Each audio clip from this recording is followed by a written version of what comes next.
No statue is tall enough to hold his contradictions. To some, he was the father of a nation, a revolutionary who dragged China out of humiliation and into modernity.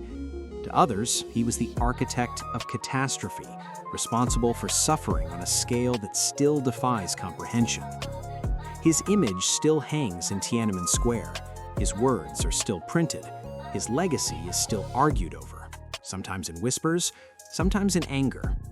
Mao Zedong is one of the most consequential figures of the 20th century, not because he ruled briefly or quietly, but because he reshaped the lives of hundreds of millions and because the effects of his decisions did not end with his death.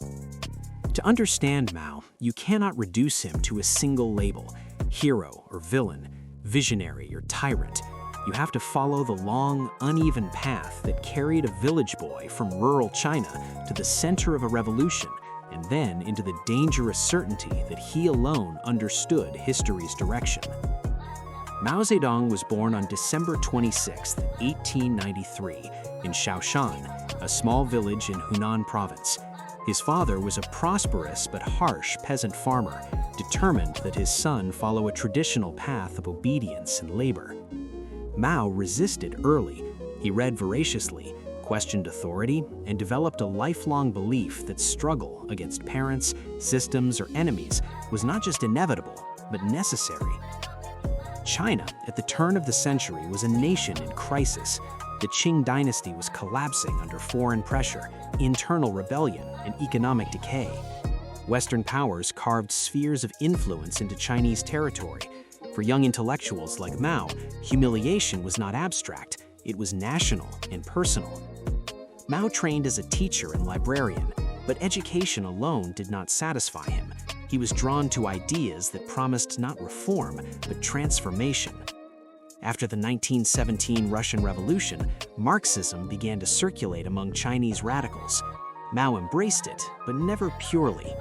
Unlike orthodox Marxists who focused on industrial workers, Mao believed the peasantry, not the urban proletariat, would be the engine of revolution in China. This belief would define everything that followed. In 1921, Mao became one of the founding members of the Chinese Communist Party. At first, the party was small, fragile, and heavily influenced by Soviet doctrine.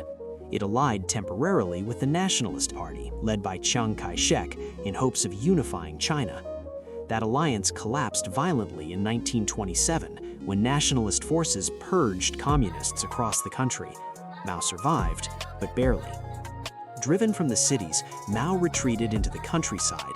There, he built something unconventional, rural revolutionary bases, supported by peasants rather than factories. His forces were constantly hunted. Survival required mobility, discipline, and ideological unity. The defining moment came in 1934. Surrounded by nationalist armies, the communist forces embarked on what became known as the Long March, a brutal retreat spanning thousands of kilometers through mountains, swamps, and enemy territory. Only a fraction survived, but politically, Mao emerged victorious. During the march, he consolidated power, eliminated rivals, and established himself as the unquestioned leader of the communist movement. Hardship became mythology, survival became proof of destiny. When Japan invaded China in the late 1930s, the communists and Chiang's nationalists again formed a reluctant alliance. But while the nationalists bore the brunt of conventional warfare, Mao focused on guerrilla tactics, land reform, and political indoctrination. By the end of World War II, the communists were stronger than ever. Civil war resumed. In 1949, Mao stood atop Tiananmen Gate and declared the founding of the People's Republic of China. After decades of chaos, China was unified under a single government. For many Chinese, this was a genuine moment of hope. Mao promised equality, dignity, and independence from foreign domination. Land was redistributed. Illiteracy campaigns expanded education. Women were granted legal rights previously denied. The old imperial order was dismantled. But revolution, once victorious, does not stop moving. Mao believed that history was driven by perpetual struggle. Stability, in his view, led to decay, And so, even after achieving power, he sought to keep China in a constant state of ideological motion. In 1958, Mao launched the Great Leap Forward, an ambitious attempt to rapidly industrialize China and surpass Western economies. Communes replaced private farming. Backyard steel furnaces were built across the countryside. Officials exaggerated production figures to please superiors. Reality collapsed under ideology. Harvests failed. Food was requisitioned based on false data. Famine spread silently, then catastrophically. Tens of millions died. The true scale was hidden for years, even from Mao himself. But not entirely. He received warnings. He chose to doubt them. For the first time, Mao's authority weakened. Pragmatists within the party scaled back his policies. Mao withdrew from daily governance, but not from power. He was waiting. In 1966, Mao returned with devastating force. Claiming that the revolution was being betrayed by elites, he launched the Cultural Revolution. Young people were mobilized as Red Guards. Teachers, officials, intellectuals, and even longtime comrades were denounced, humiliated, imprisoned, or killed. China descended into chaos. Books were burned. Families turned on each other. History was rewritten in slogans. Mao's image became omnipotent, his words memorized, quoted, and weaponized. Loyalty to Mao replaced loyalty to truth, expertise, or even survival. The revolution began consuming its own foundations. By the early 1970s, China was exhausted. The economy was damaged. Education had been dismantled. Mao was aging and increasingly isolated, his health deteriorating. Behind the scenes, others began preparing for a future without him. Mao Zedong died in 1976. The mourning was massive. The reckoning was slow. In the years that followed, China cautiously reassessed Mao's legacy.